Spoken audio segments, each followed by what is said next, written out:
Guys, അപ്പോൾ നമ്മൾ കൊല്ലത്ത് ആശ്രമം മൈതാനത്ത് വാട്ടർഫാൾസ് കാണാനായിട്ട് വന്നിരിക്കുകയാണ് ഗായ്സ്. ഞങ്ങൾ കയറിയിട്ടില്ല, പുറത്ത് നിൽക്കുകയാണ്.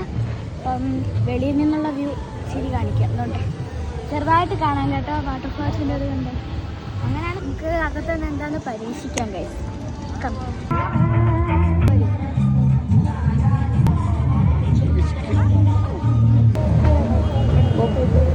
Okay.